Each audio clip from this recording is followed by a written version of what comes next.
How to set up your camera for live streaming.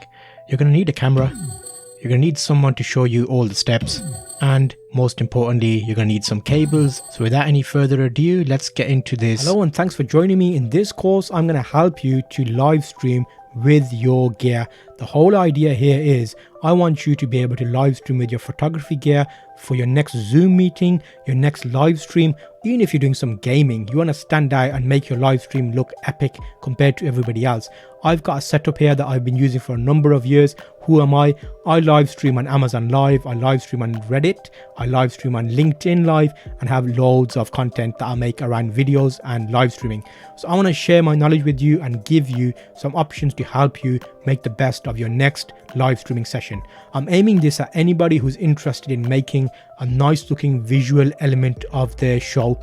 If you're setting up a show, if you're setting up a live stream, this is going to be the one for you. So make sure you watch this course and enroll. We're going to have some amazing tips to share with you. We're going to cover nearly everything you need to know, from the camera, the lighting, the gear. The cameras will be a big element and very important for you to consider. So you could go down the lines of a DSLR camera for live streaming.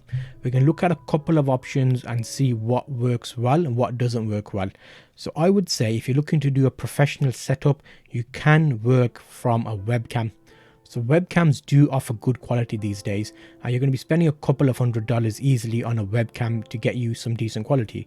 However, if we were to find you a camera which is more versatile, because if you're going to be making digital content and you're thinking about making videos, you're going to also want thumbnails for those videos. So you want to be able to take good photographs to accompany your videos.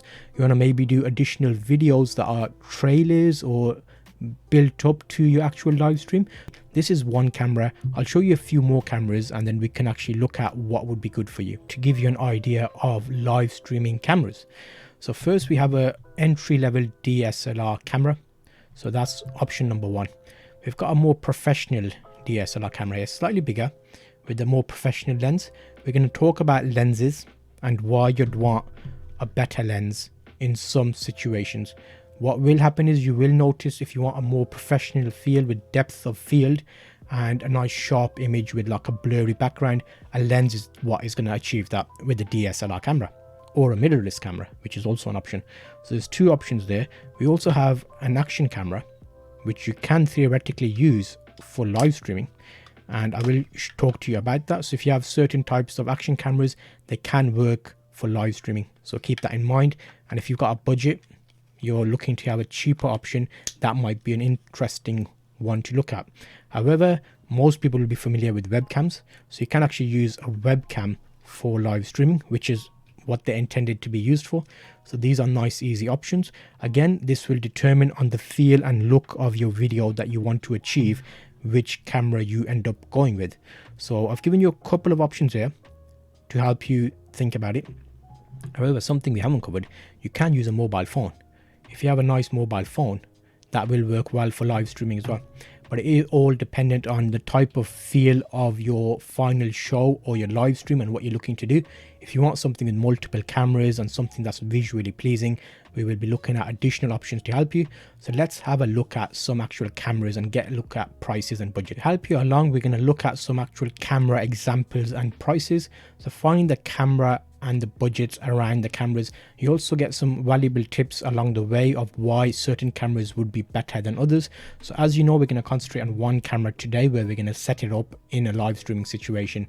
However, it's not going to be a bad idea to check what else is out there, because not everybody will have the same budget or requirement from the live stream. So I'm going to bring you quickly over to my screen here. The first option I'm showing you is a webcam. It's a Logitech C920 webcam. So you're looking in the region of $90-ish, so under $100 basically, and that'll be a camera for you. That'll give you a nice wide view. Yes, so what we've got here is one of the options for your webcam. So there are many brands out there, so you need to keep an eye on that. There will be an extremely wider view on this camera, so it's going to be a slightly different feel. It'll be very similar to if you have your laptop webcam on and it's quite in your face and it's a bit, what's the correct word, bloated would be the word, I think, because it doesn't give you that nice pleasing view. So webcams perfectly fine for meetings and quick sessions because it's a requirement. But if you're looking to do a more professional looking video, a bit cinematic with nice colors, then we need to look at additional options. So I wanted to show you that to give you an idea of pricing. Let's have a look at another option. So what else do we have? We looked at an action camera, such as, which can be plugged in. So there's a number of options in action cameras.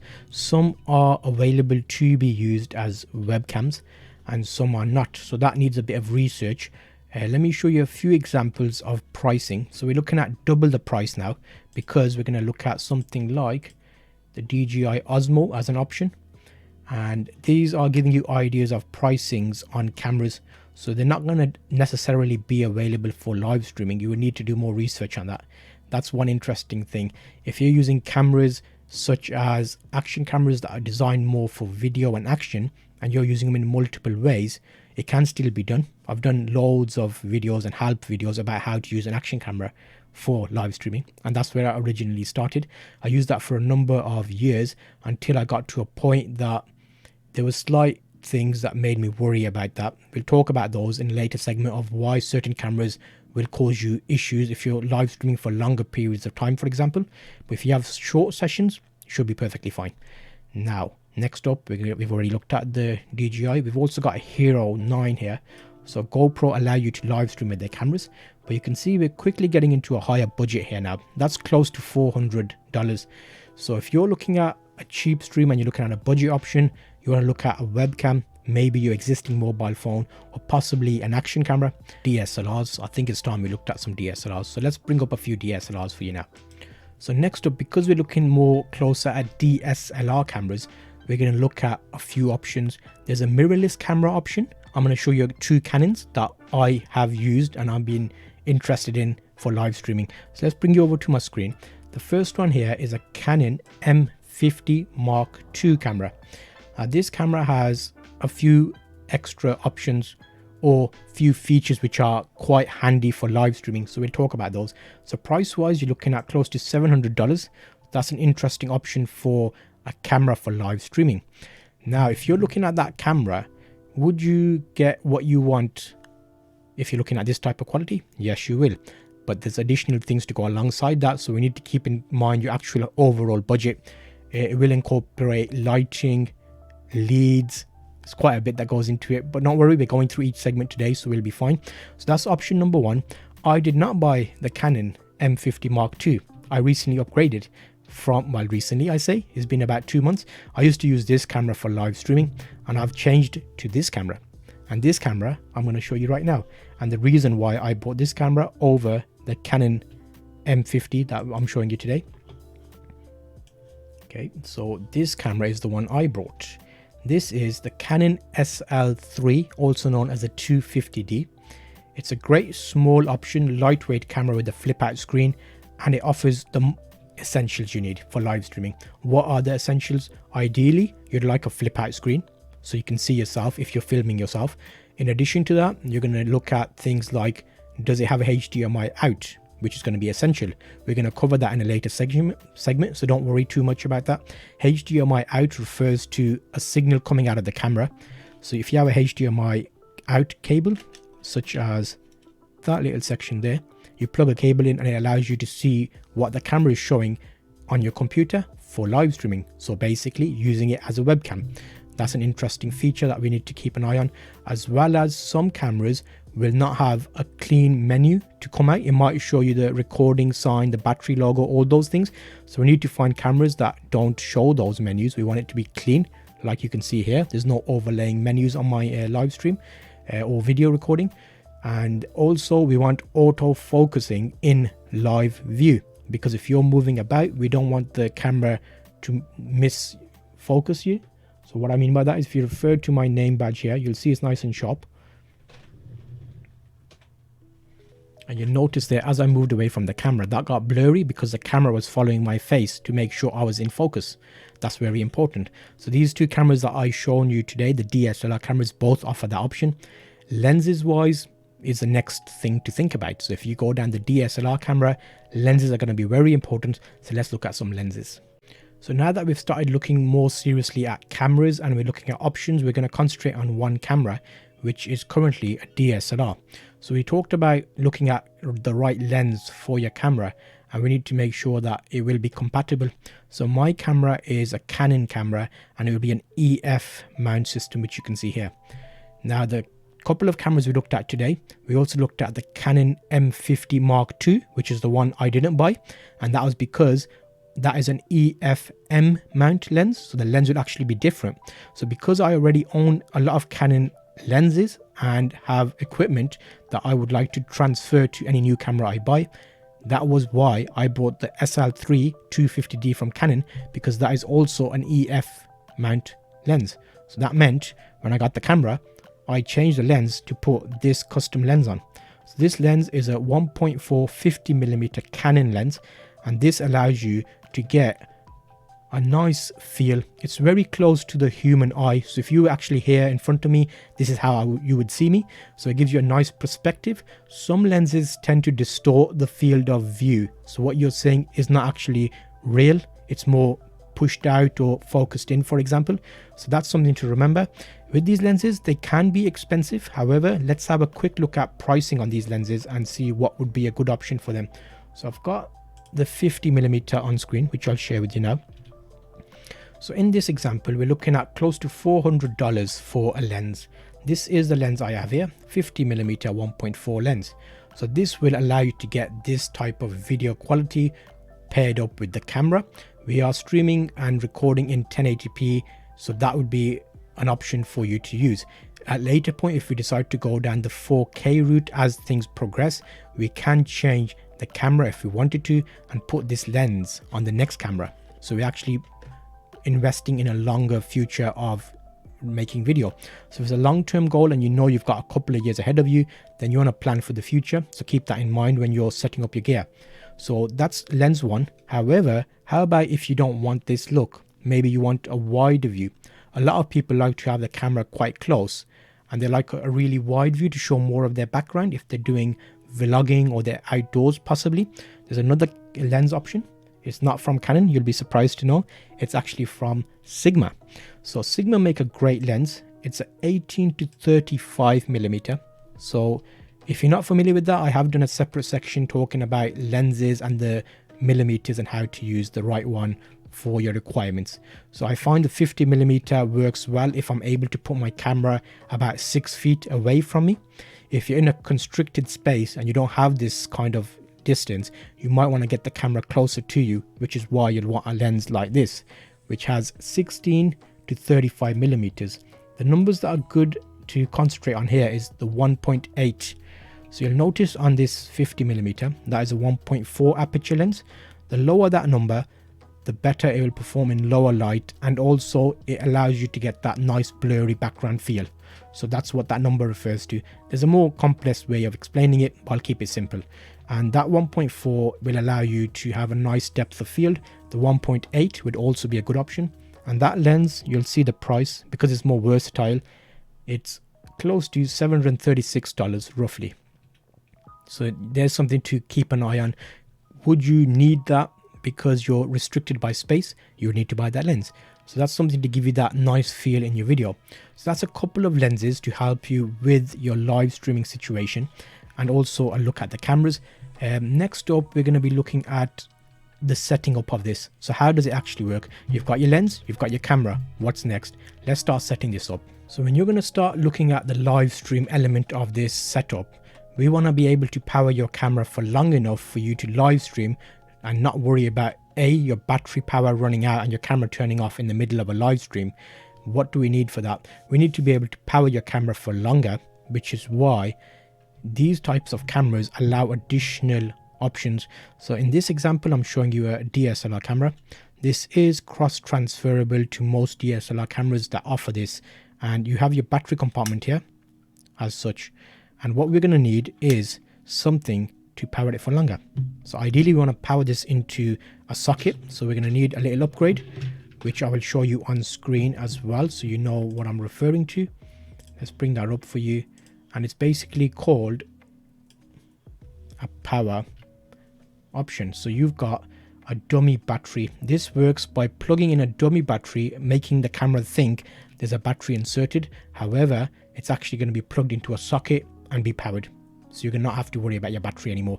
So let me show you how we set this up as the first stage. I like to do this first so then we know our camera is going to be fine. So that's the power lead.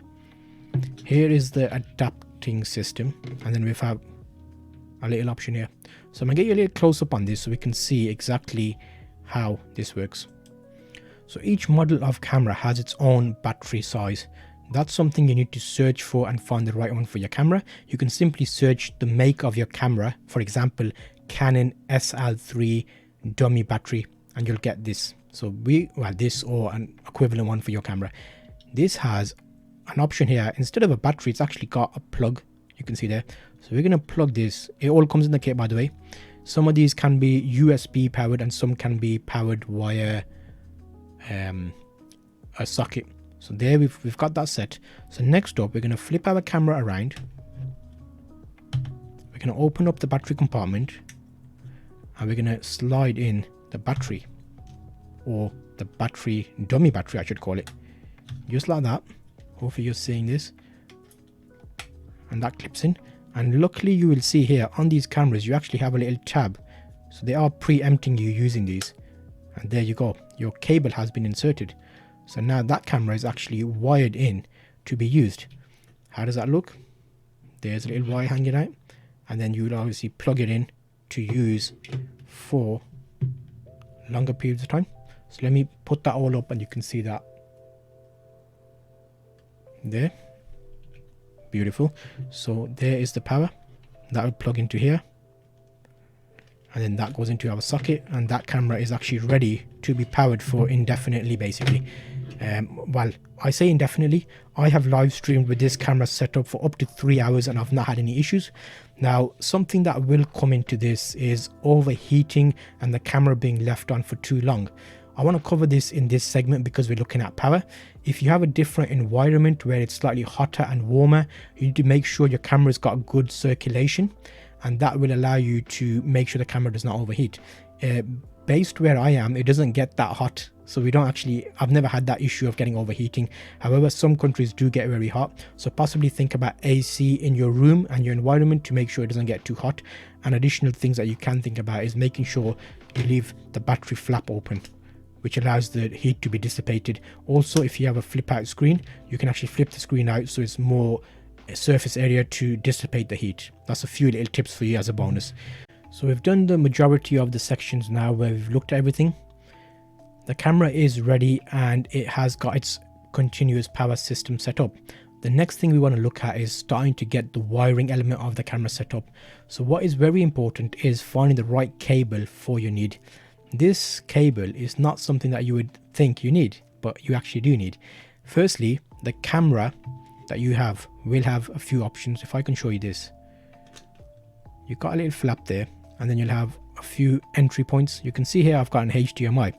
So you're probably familiar with HDMI cables being like this size, the big size that you put into TVs and consoles and gaming consoles, but that does not fit in the side of the camera. So a very important option you need to get is a converter. Yes, so it's actually a mini HDMI which you plug into your camera like that, and then it becomes a female full-size HDMI. So this is how we get the signal from the camera out to allow us to plug it into our computer. So that is one little thing you need. Let me zoom you out a bit so you can see the wider view here. And we've got the power sorted out, we've got the HDMI cable plugged in, and then we'll need a HDMI cable. You need the HDMI cable to be the same length as how far your camera is going to be from you, so, or longer. So this is like a 3 meter HDMI cable. My camera tends to be easily 2 meters away. I've got extra meter there to play about with to get it around the computer for cable management. So get yourself a nice length of HDMI cable, and that basically works as such. You've got your adapter here, you plug in the HDMI cable.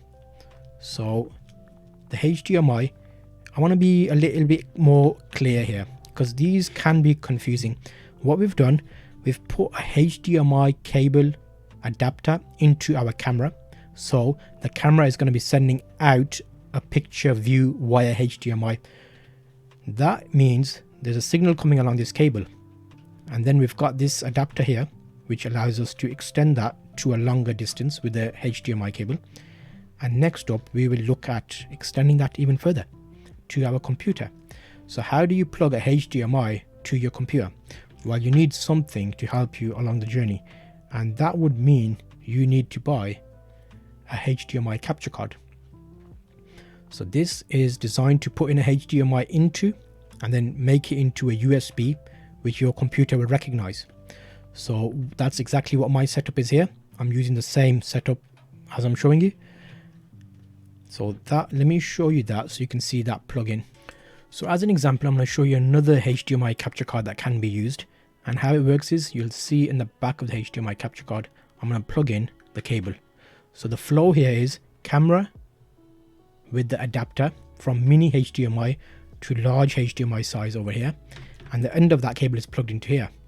And then I would suggest getting yourself a USB hub, which will be very handy, a powered USB hub, USB 3 ideally for the high speed. And then this will plug into your hub, which then goes into your computer or laptop. So that's the flow of how we're setting that up. Hopefully that explains the working point of this. And that capture card, I have upgraded from that capture card. You would also notice there are a few capture cards and why you need to use a better one than that one, which I'll cover in the next section about HDMI capture cards. But that's the flow of the cabling and getting the signal from the camera to your computer. Next, let's look at a few HDMI capture cards and why some are more expensive than others. So you may have seen a big variance in HDMI capture cards. Why are some more expensive and others cheaper? There's a few things you want to keep an eye on here. There has been loads of, I've seen quite a lot of investigations about the bit rates and the overall experience of the different views of these cards. So I'm boiling it down to a few things that I tested and I can tell you. So let me show you the capture cards firstly, so you know what they refer to in terms of pricing. So the first one we've got here, it's going to be a budget option. And I want to show it to you in terms of pricing. So let's go over here. So you're looking at under $20 there. And that is showing as a 1080p 30 frames a second capture card. So this may get a bit more complicated, but I'll try and explain it to you in a way that helps you understand why. So for example, if that card is being used as a HDMI capture card and you used more than one of those cards, you're going to have an issue, because I had an issue. If you use two cameras like I have here, 1 and 2, I've actually got 3 and 4 as well, which I use for my standing desk. These conflict and they don't actually supply a feed. They get confused because they're all called the same USB capture card in the software. In terms of live stream for longer periods of time, I have had times where this card has frozen in a live stream, so I have to turn my camera off and turn it back on again. So that's a limitation of that card. It's cheaper, so if you're on an ultimate budget and you're not too worried about having to reset your stream, it's fine. If you're doing it more professionally and everything needs to be more sleek and it's a business or you're getting paid for it, you want something that's going to be reliable. So this card is about 5 times more expensive than that card, but I'm willing to pay that more money for reliability and knowing that that's not going to let me down. That's going to be an essential part of your gear. So it's the basic standard thing. You get what you pay for. And in terms of technical gear, there's been more research and development in these cards, and I'm more behind the backing it. This card is an ultimately cheap one, similar kind of situation of a HDMI capture card. That has not worked well for me at all. And yeah, I would not recommend getting too cheap cards if you're doing it professionally, but you'll already be aware of that. So keep that in mind. So that's fine in terms of capture cards and a quick little view of pricing and essential tips. Hopefully that helps you if you're in this journey to find out why they're expensive and cheap. So in addition to that, it's also worth mentioning this one is a 4K, so you can actually stream with the card, and you can see in the information here it's got support for Windows 10, Mac OS, and we have got technical spec. I'm just checking because I always live creation in 4K or full HD, resizes and direct. So for example, if you're doing a gameplay, you're going to want higher frame rates, so it doesn't, if you're doing a live streaming for gaming, these won't be as good for your gameplay as your Camlink will, because it'll handle that high stream better, the 60 frames a second, more smooth gameplay, less glitchy. So hopefully that explains a bit about the cards and using them. Next up, we're going to look at a bit more information around live streaming and how it can help you to get a really good quality live stream. So we've already looked at a few things here. Something that's going to be essential is a tripod. So let's start looking at a few tripods for you and see what would be a good option. So once you've set up your camera and you've got all the cabling ready, you're going to want to keep your camera stable when you're live streaming because it's going to be further away from you. What do we need to think about for that? We need to get a good sturdy tripod. It's not going to be a very expensive option, but you need to keep it in your budget. So here we've got a carbon fiber tripod, which will be a nice option there to keep your camera steady. We're looking at close to full price is about $120, but on an offer you can get it from anything as little as $80. And this is an option to get you using your camera in different ways. So you can actually have it physically located with a ball head, so you can easily adjust it, but that is going to be an essential piece of kit. There are additional tripod options out there which are more designed with video fluid heads, but if you're going to have a static camera, you can get away with a cheaper option tripod, especially for live streaming. So that's like a nice mid ground where if you need to take it out, it's still an option for you to take out with you. You can compactly pack it up and use it for normal video recording. So tripods are going to be essential to keep in mind. As well as those, next up, lighting and setting up a good feel around how your visual live stream will look. So the lighting is a big section, but we'll look at that together next. So remember, the most important element of your setup is going to be lighting. So lighting can make or break how your live stream will look and how it will feel. So even if you have a webcam or a DSLR camera, or a number of cameras that we originally looked at when we were starting this course, you will be interested to see that they can be improved with lighting. I'm going to show you a few examples of how. You can see my background there has a slight tinge of green.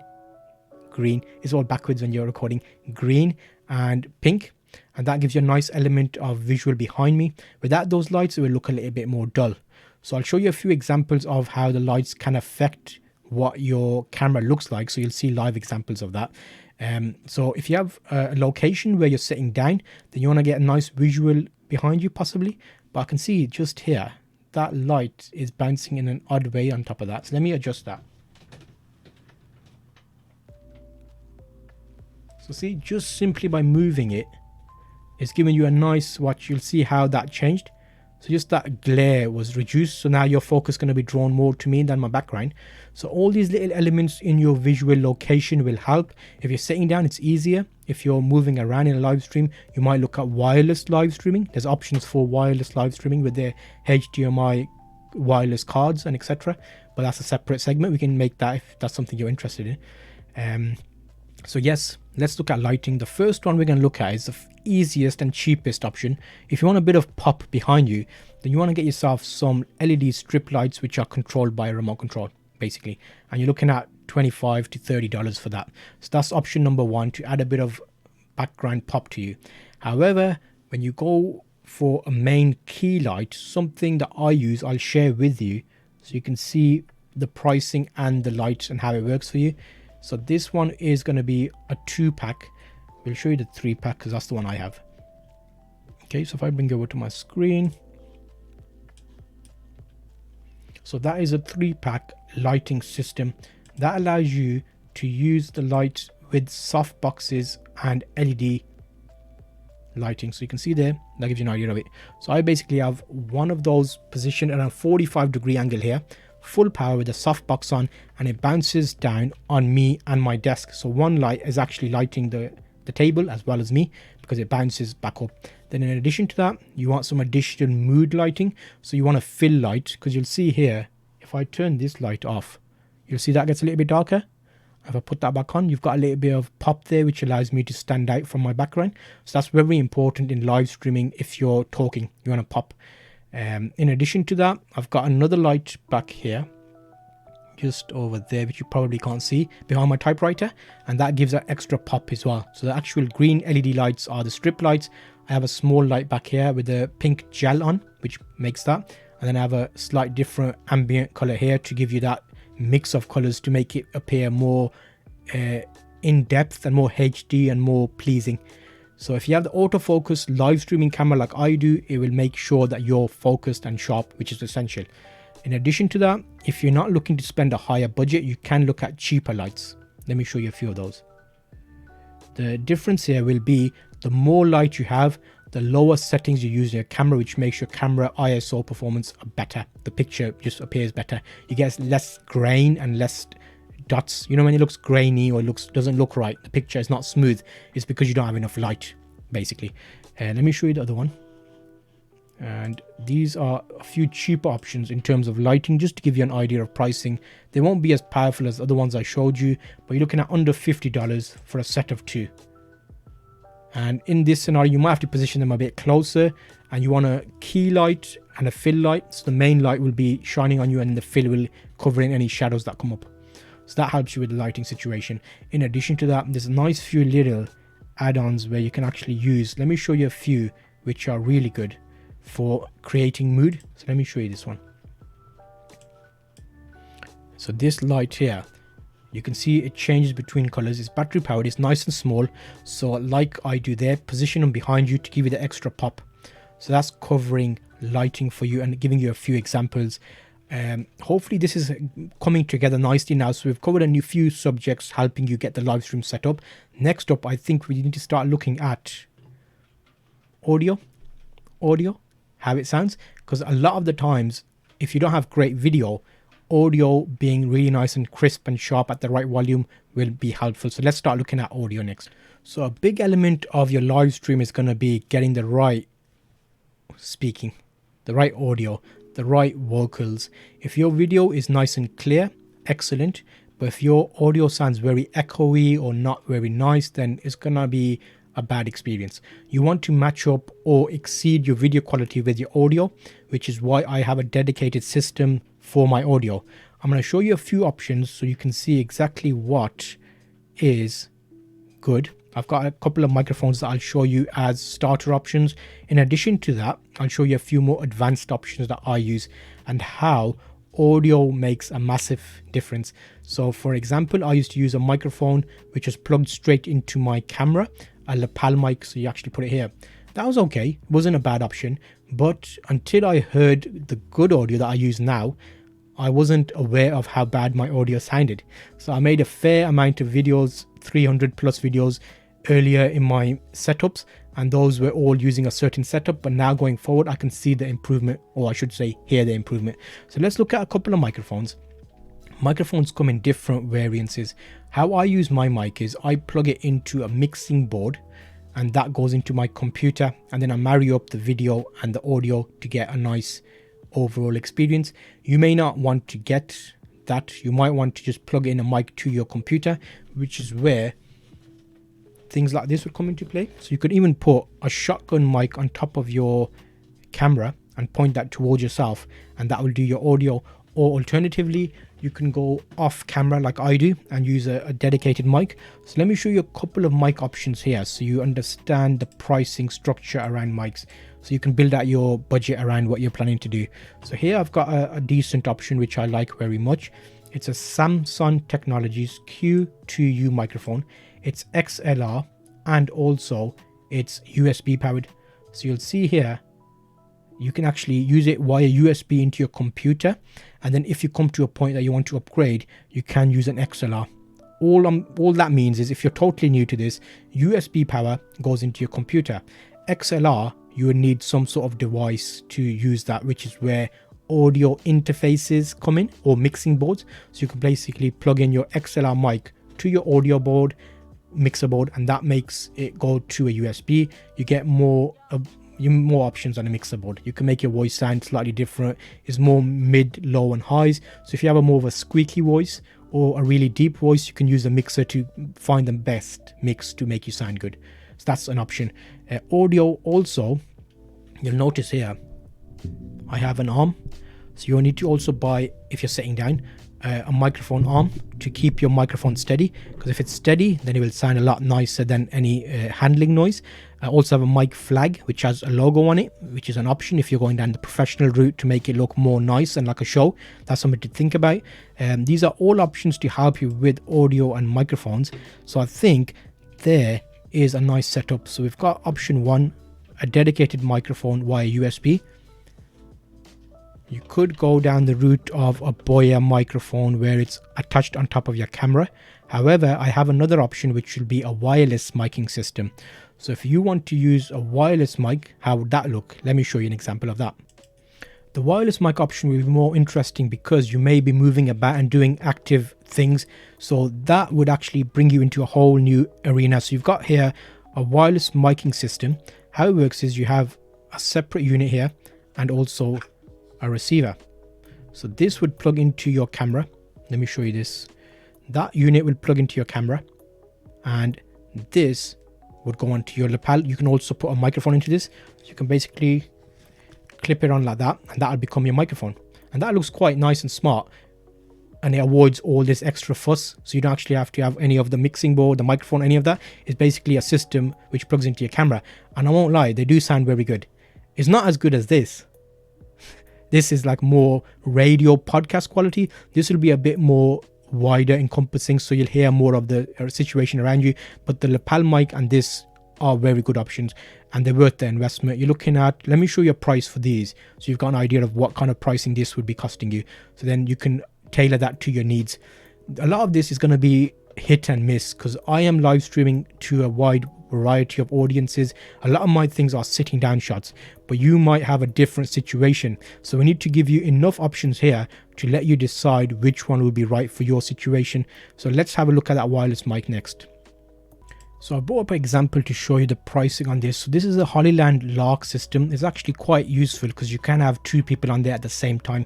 It's got a great battery life, so it actually lasts a good couple of hours. 3 hours per each one of these, and then you can plug them back in here and they actually charge from the dock system. You can see the price there, $280. So considering getting a microphone, a mixer and everything else, maybe that's a good option for you, especially if you want wireless. So that was a good look at microphones for you to give you enough options. So we covered a number of things there today. Hopefully you found that useful if you're thinking about setting up your live stream. And if there's any more questions or information that you're not sure about, I am available to chat to, so let me know at any point and we can work through that together.